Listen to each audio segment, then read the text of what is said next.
Hello, Rob Edwards here. Thanks for joining us for another episode of Talking About Rock. Each week we bring you new rock interviews from around the globe. You can catch all our shows wherever you get your podcasts with new episodes every weekend. And you can follow us on social media and subscribe to our YouTube channel so you don't miss an episode. And check out our website, talkingaboutrock.com. On today's episode from Nashville, Tennessee, we have Abby Kay, rock bassist, vocalist, and songwriter. She gained sight of the public eye in 2018 when she began her professional career, and shortly after started touring with Nita Strauss, Dorothy, and the Iron Maidens. Next, we chat with Abby Kay on Talking About Rock.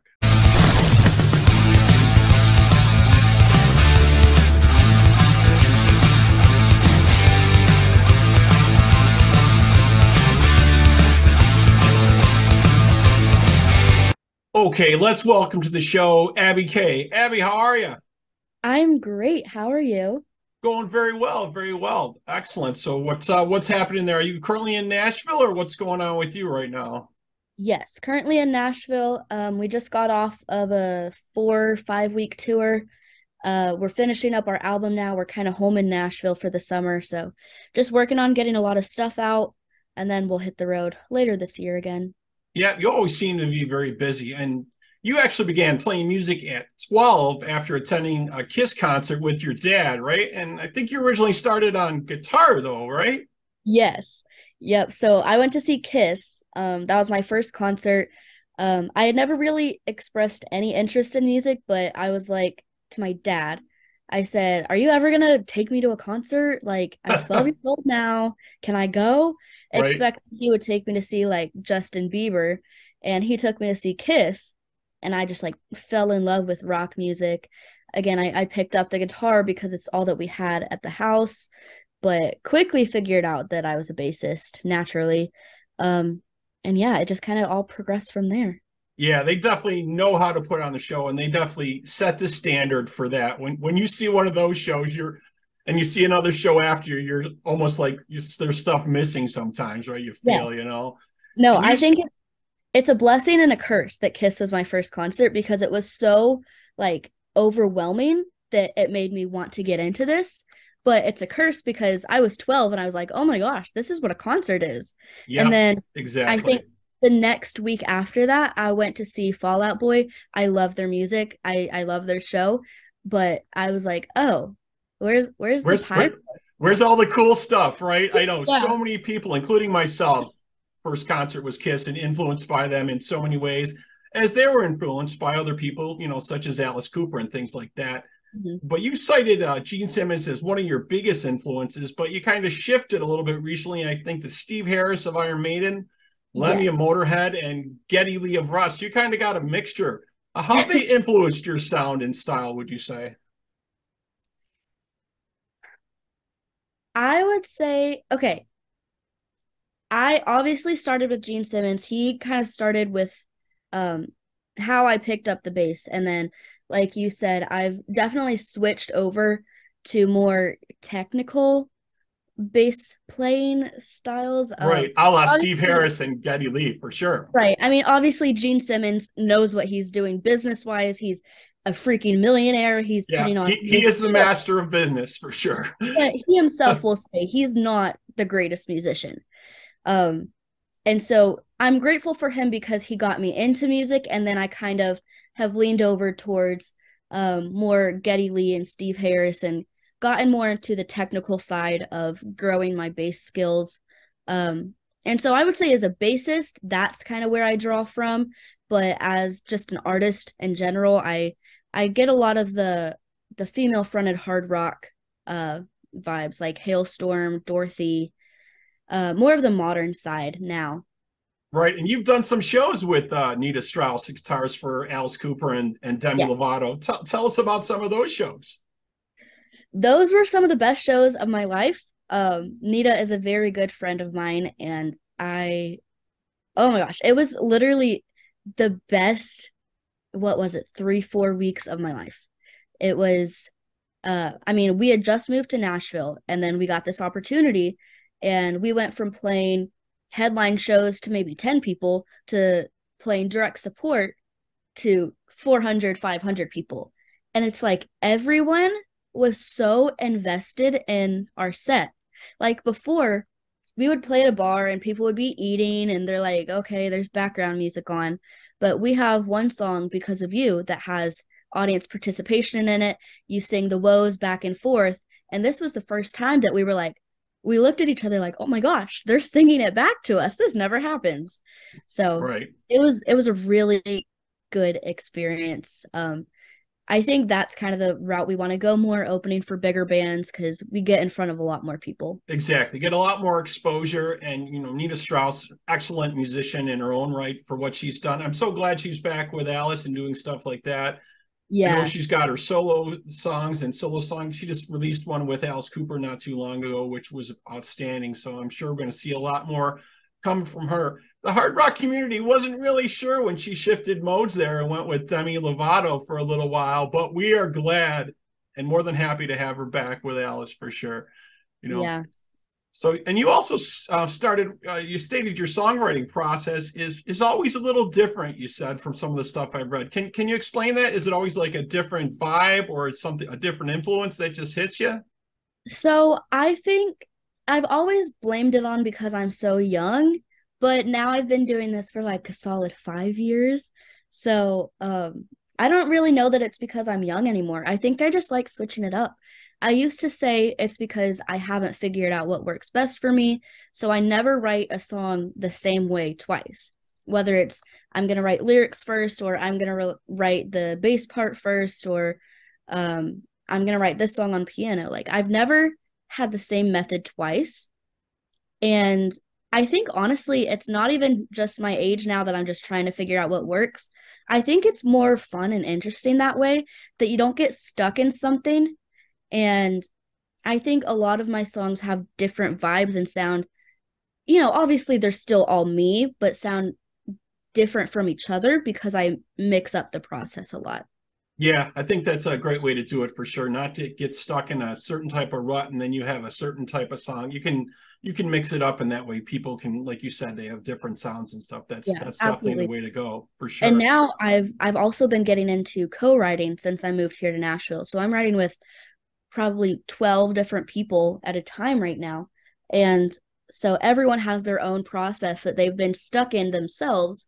And so once you get into a group of a couple people and it's like, well, what do we do now? Because you want to do it this way, you want to do it this way. So I've just found it really good for myself to not have like the expectation of this is how I do it. And it's more, I think it's easier for me to just go with the flow and figure out what works best for the song. Okay. You were number one on the power rotation on 97 Underground in Baltimore with your first single, It Should Have Been Me. And then number two with 30 Love. Tell us about that. That'd be very exciting. It was very exciting. I was still 15, 16 when all of this went down, and I was still going to high school every day. I would go to school every morning and then go to the studio every night, drive 45 minutes into Charlotte. And, sometimes I would get in my head that, well, I'm missing out on, the high school experiences and the football games and all Right. the parties and making friends. But then I would get results like this. For example, my first song, It Should Have Been Me, also went number one on a radio station in Germany. And I was like, oh my gosh, I'm 15 years old Outstanding. and I'm doing this. And I felt like I was actually making a difference in my career and making some progress. So I didn't let that bother me too much. I kind of just rode the wave and just wanted to see where it goes. Excellent. Yeah. And you also, like you were talking about earlier, you spend time on Broadway in Nashville, playing 4 to 5 nights a week, writing songs with other artists and folks outside of the music community as well. Yes. So tell us about your latest single, Better Off. You recorded that with Troy Licata from Tesla, which is an outstanding musician in his own right. I just caught Tesla, but he's not on the road with them currently, but I just caught Tesla recently, and I just love their stuff. Tell us about how that kind of came about, that collaboration. So back when I was signed, I'm independent now and I love being independent. Um, but back when I was signed, the studio that I was signed with, Tesla booked to rehearse there before they went off to record their 40th anniversary at Abbey Road. Yep. We were rehearsing for their Abbey Road performance. So I got to hang out with Tesla all day.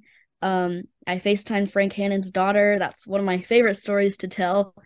And I just kind of, became friends with all of them. And we were trying to decide, do we want to move to Nashville? Do we want to make the move to Los Angeles? And so a couple years after we met Tesla, we decided, let's reach out to Troy, see if we can maybe come to Nashville for a week or two and just see what we can get going. And that's exactly what we did. It went very well. He ended up producing and playing drums on 3 singles for us, including Better Off. And I mean, we moved to Nashville, so I would say it all worked out pretty good. Yeah, I think you made the right choice. So we're going to take a quick break here and we'll play the video for Better Off, and we'll be right back here with Abby K on Talking About Rock.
Surprised to see you run back to me. Honestly, I guess I've always seen it coming. Don't look now, you'll see me living out my dreams. You get what you deserve, and since you are the worst, not looking very good for you. Went too far, ended up falling out of orbit. Can't help but notice when you start realizing your regret. And now I'm gone and I'm so much better off.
Okay, we're back here on Talk About Rock with Abby K. So aside from a bass player, songwriter, you also have launched a Girls Rock Nashville clothing brand. Tell us about that a little bit.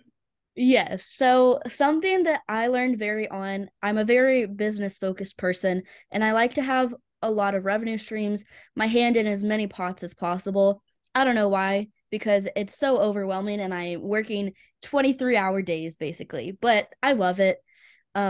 And so a couple months ago, I decided that, you go to all of these big companies that have rock and roll stage clothes, and they have a million options for men, and then they have a pair of pants for girls and they have a stage shirt for girls. Really? It's really, that's usually strikes me usually the other way, but yeah, it's like all of these, like the rock and roll companies that are like selling these stage clothes, you can't find any stage clothes for rock and roll women. So that's eventually what I want to branch into. I want to do like personalized and like customized rock and roll stage clothes for women. But for now, we've just launched a couple merch designs for t-shirts. We have the I'm on vocal rest designs. We have the professional badass designs. And we're working on more currently. And we just want to kind of grow the brand a little bit and then branch into what a lot of rock and roll clothing brands lack for women and get into like actual apparel. excellent, excellent. Well, I think you got the right attitude and the right idea and the right focus. Yeah, keep a couple irons burning in the pot, like you said. It's definitely the way to go for sure. Yeah. Getting tour dates coming up or any shows coming up in the next while? We are actually home in Nashville until September, and those dates will be coming out probably in like 2 or 3 weeks. All right. And then you're going to be doing a full album for this, or you're just going to release some singles?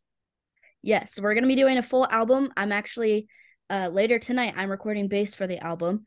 We're almost done with it. It should be out by the end of the summer. Excellent, excellent. If folks want to know more about you, where should they check you out on? Social media, your website, or? Abby K Rocks, abbykrocks.com. I'm on all social media platforms, Spotify under Abby K. Anywhere you can listen to music, you can listen to mine. Excellent, excellent. Well, thank you so much for joining us tonight. Really appreciate it, folks out there. Check out Abby K Rocks. We thank you all for tuning in to Talking About Rock, and check us out on our new episode. This episode will be streaming on all the audio platforms very soon as well. Abby, again, thank you so much. Thank you for having me.